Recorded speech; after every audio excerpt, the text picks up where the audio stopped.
IC ബാലകൃഷ്ണനെതിരെ ഗുരുതര വെളിപ്പെടുത്തലുകളുമായി പുറത്തിറങ്ങിയ മുൻ വയനാട് DCC പ്രസിഡന്റും അർബൻ ബാങ്ക് ചെയർമാനുമായ പ്രൊഫസർ KP തോമസിന്റെ പുസ്തകം വീണ്ടും ചർച്ചയാവുന്നു. വഞ്ചനയും നിയമനങ്ങൾ മുൻകൂട്ടി കണ്ട് തയ്യാറാക്കിയ വഴിവിട്ട നീക്കങ്ങളും വിവരിക്കുന്ന പുസ്തകമെഴുതി രാഷ്ട്രീയ രംഗം തന്നെ വിടുകയായിരുന്നു അദ്ദേഹം. പുസ്തകത്തിലെ ഗുരുതര പരാമർശങ്ങൾ സാധൂകരിക്കുന്നതായിരുന്നു NM വിജയന്റെ മരണം വരെ എത്തി നിൽക്കുന്ന സംഭവങ്ങൾ. വയനാട്ടിലെ മികച്ച സഹകാരികളിൽ ഒരാളായ KP തോമസ് കഴിഞ്ഞ ദിവസം NM വിജയന്റെ വീട്ടിലെത്തിയിരുന്നു. കണ്ണീരിന്റെയും രക്തത്തിന്റെയും കറപുരണ്ട ബത്തേരി അർബൻ ബാങ്ക് നിയമനക്കോഴ വൻ വിവാദമാവുമ്പോൾ ഇതെല്ലാം മുൻപേ പറഞ്ഞുപോയ ഒരാളാണ് പ്രൊഫസർ KP തോമസ്. ബാങ്ക് പ്രസിഡന്റായിരുന്ന അദ്ദേഹത്തെ അവിശ്വാസ പ്രമേയത്തിലൂടെ കോൺഗ്രസുകാർ തന്നെ പുറത്താക്കിയ അവിശ്വസനീയ സംഭവത്തിന് പിന്നിലെന്ത് എന്നതുൾപ്പെടെയുള്ള കാര്യങ്ങളാണ് എല്ലാം നല്ലതിനായി എന്ന പുസ്തകത്തിലുള്ളത്. IC ബാലകൃഷ്ണൻ DCC പ്രസിഡന്റായി വന്നയുടനെ തന്നെ പുറത്താക്കിയതിന് പിന്നിൽ നിയമനങ്ങൾ സംബന്ധിച്ച വൻ സാമ്പത്തിക ഇടപാടുകൾ ഉണ്ടായിരുന്നുവെന്ന് KP തോമസ് പറയുന്നു. 2020 മെയ്യിൽ പുറത്തിറങ്ങിയ പുസ്തകത്തിൽ അർബൻ ബാങ്കിനെ ദയനീയ സാഹചര്യത്തിൽ നിന്ന് കൈപിടിച്ചുയർത്തിയ കഥയുണ്ട്.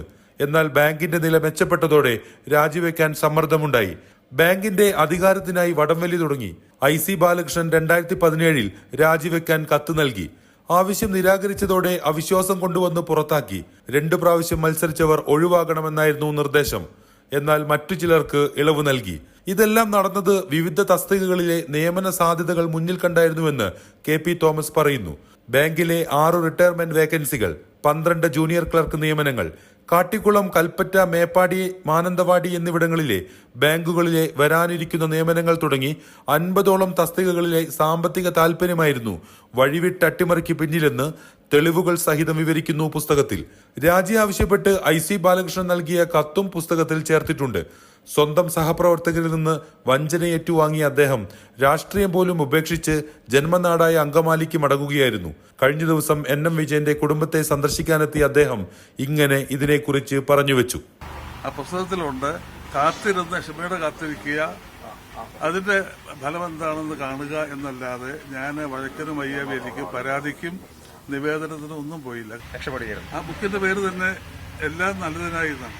KP തോമസിന്റെ പിന്മാറ്റത്തോടെ ബാങ്കിൽ നടന്നത് വൻ നിയമന തട്ടിപ്പായിരുന്നു.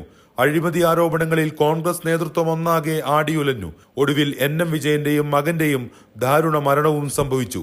വിജയന്റെ ആത്മഹത്യാക്കുറിപ്പിലെ വിവരങ്ങളും പുറത്തുവരുന്ന തെളിവുകളുമെല്ലാം പുസ്തകത്തിലെ വെളിപ്പെടുത്തലുകളെ പ്രസക്തമാക്കുകയാണ്. Anoop KR, Kairali news, Wayanad.